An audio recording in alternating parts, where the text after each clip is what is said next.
Capital Door take a scientific approach to how scary it was. So we did experiment area. It's as close to a home setup as we can get it. We've recruited ordinary people to play the game, and we've left them to play it on their own. You're turning the light off. The only difference is it's rigged with cameras and microphones that relay the data through to the next room where people are watching them play. Bracelet here we use for biometric testing. It measures the player's emotional response. It's called a galvanic response sensor. It makes contact with the user's skin and it measures the electrical conductivity across their skin. It's the same principle as an old-fashioned lie detector. When you're stressed, you sweat a little. Very sensitive. It picks up tiny changes if the player is feeling anxious or scared. That data's fed back to a testing team. It comes through as a graph.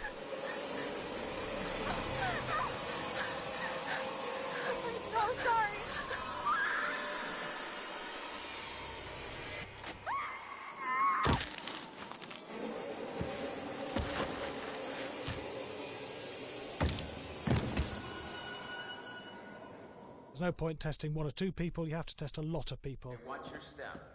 When we have a scare that's consistently has a measurable emotional response, then we knew it was good. If it didn't have that, it goes back to the team for improvement. The data doesn't tell us what's wrong with the scare, it only tells us if it's working or not. Wait, okay, so you hear them too, right? Josh. Here we have a chapter relatively early in the game. Weirdly regular. Nothing regular about it. We have to create tension and anxiety in the player so they are ready to receive the scare.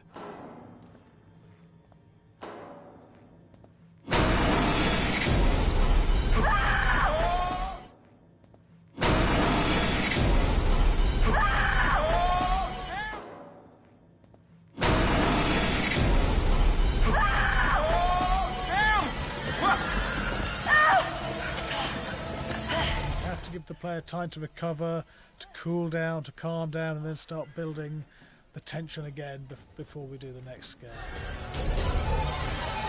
Hey. What? Hey.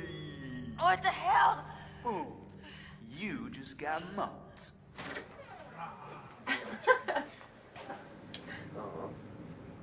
Yeah, I have such an adrenaline high from that game. There's two things we found. One is we could look at the scares, analyse if our expected scares were working effectively. Were people shrieking and covering their hands, or were they getting an emotional response from it? And being scientific about it means that we strip out people's opinions about whether things are working or not. We've got data, and we look at the data. If it's working, we're happy with it. Really scary. Bit scared and wanting to get away. I actually be maybe a bit scared to play it on my own, but in a room with the lights on, yeah, with some other people as well, yeah, maybe. But because I'm a scaredy cat, I would play with someone in the room. And the lights on. It was one of the scariest games I've played in a long while. Hi, Larry. Hey, Graham. Hi, my name is Graham Resnick. I'm a filmmaker, writer, director, sound designer, and I started working with Larry Fessenden about 10-15 years ago through my friend Ty West, who I grew up with, and have done a lot of sound design with on his films. And he was producing Ty's films at the time, and Ty introduced me to Larry. Larry produced my first feature, and we've written together on several projects. My name is Larry Fessenden. I'm a filmmaker. I Pix, which is an independent production company out of New York. We make indie movies, a lot of scary movies as well. And I got a call to audition to write this video game. And I called my pal Graham Resnick because Graham is a gamer. And while I thought I could offer something to the idea of writing this multi-branching story, I knew that I would want Graham's expertise as a lover of gameplay, since I guess games were started. So and just as a lover. And as a lover, yes. Which is why there's so many sex jokes in the game. There was one Italian website that did say the Larry that's Fessenden right. and Graham Resnick, the two lovers behind Until Dawn. Come here. Maybe I know how to handle you too. I am definitely ready to be handled. So I wanted Graham by my side. yeah, and we got the gig, and it's been an amazing ride. Oh, hell yeah. Oh my god. She's taking her shirt off. What? Oh my god. Matt, what are you doing here? Hannah. I'm sorry, Hannah. This all got out of hand, but...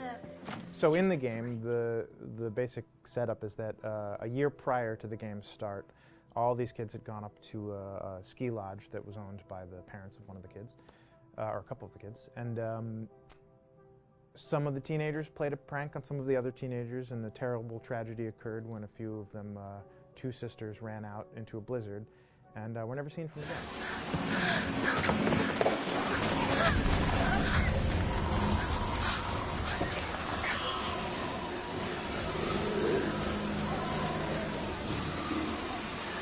So now, a year later, this is kind of torn apart, this group of friends. They've gone through some trials and tribulations in the past year. The brother of the two girls has had a lot of psychological issues, and to kind of help him cope and help them all get over it, they all returned to the lodge a year later, back up on the mountain. And the idea is to get over it, but... the healing does not begin. Yeah, and these kids are all trying to find themselves.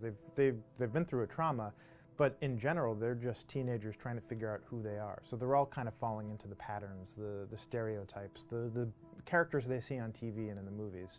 I think we were very interested in taking genre tropes and kind of making them sort of refresh them.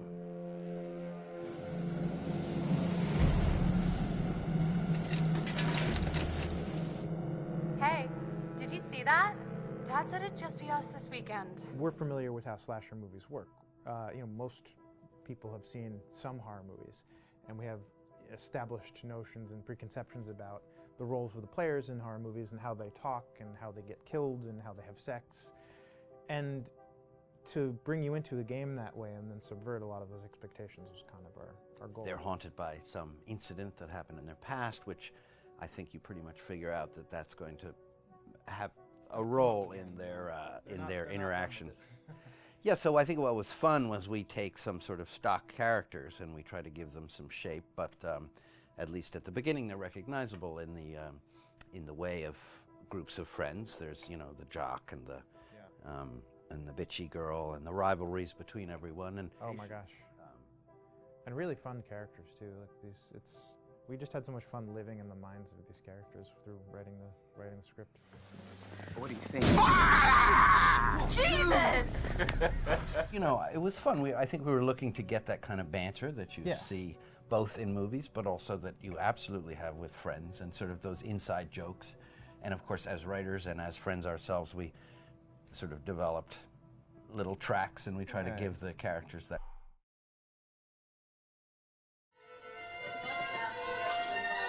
Yeah, fast and violent.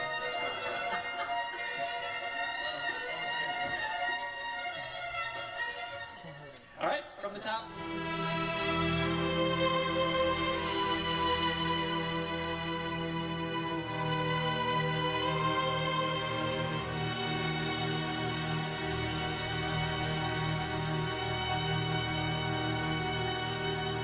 My name is Jason Graves, and I'm the composer for Until Dawn.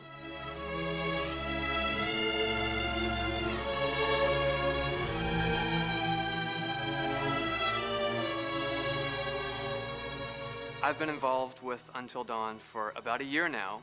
Originally, I was contacted by Barney Pratt, the audio director. I think that had something to do with my lineage of horror games, and hopefully not the fact that my last name is Graves, although a lot of people seem to associate my name with scary music.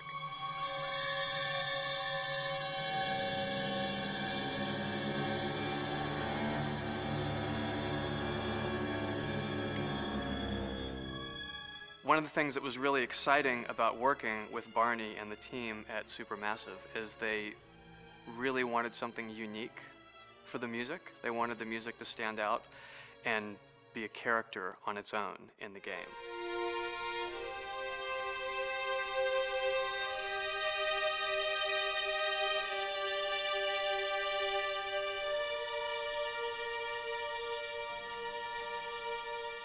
When I'm first starting on a new score, and it doesn't matter if it's film, television, or games, I always end up going to the main theme. Sometimes the developer or producer isn't even necessarily interested in the main theme at the beginning. I just want to do it for myself, because for me the main theme is the identity of the game. It establishes the mood, the atmosphere, and the character of the music and how it's going to be playing in the background. And that's what we did with Until Dawn.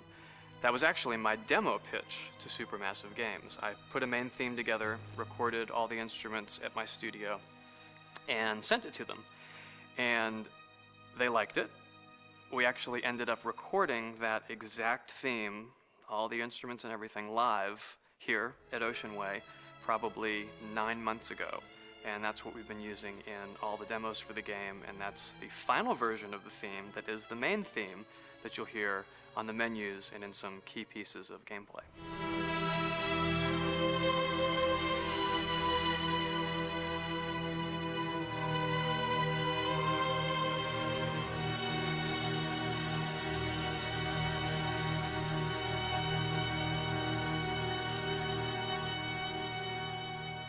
I seem to have made a name for myself in horror.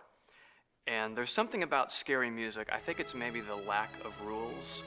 The biggest rule in scary music is there are no rules, so you can do anything you want, and actually, if you end up doing things that don't feel like they would work out together, they kind of clash, and it ends up being even more effective for scary music.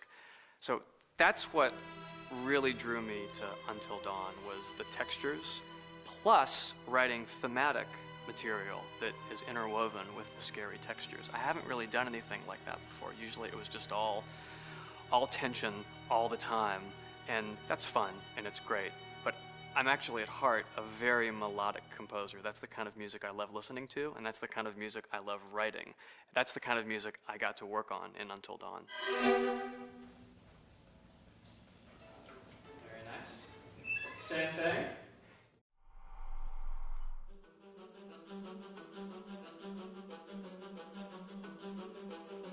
My name is Will Biles, Executive Creative Director of Until Dawn. The first part of getting a believable facial performance in-game is to capture, topographically, the actor's range of emotional expressions as separate versions of the same head. Every tiny nuance gets digitized and merged, effectively creating a model that can recreate every facial movement that the actor makes. Once the topography has been recorded, the actor's performance itself can be captured by using a predetermined set of marker points drawn precisely on the face and a high-def helmet cam, wirelessly linked to capture devices. The camera is the small box where it looks like the microphone should be. Outro Sam. Mark. It records in high def the movement of the dots throughout the performance that will drive the expressions captured earlier. Unlike other systems, this form of capture is far less lossy because there are fewer interpretations between performance captured and performance rendered finally in-game. The audio is also recorded via two separate lavalier mics attached to the helmet. It takes a while for the actors to acclimatize to carrying around the recording devices and the helmet cams, but very soon the shoot becomes similar to any other effects shoot or a green screen shoot. The actors in these scenes are only recording facial animation, but use cursory body movements for pacing. Wait, and maybe we should all stick together and find everybody and make sure they're all okay, so... 1-1, the year before the prank. Take 2, Mark. Other than the other actors, they have to use their imagination for everything and everywhere that they are supposed to be seeing and feeling. Idiot! So dumb! In British Columbia.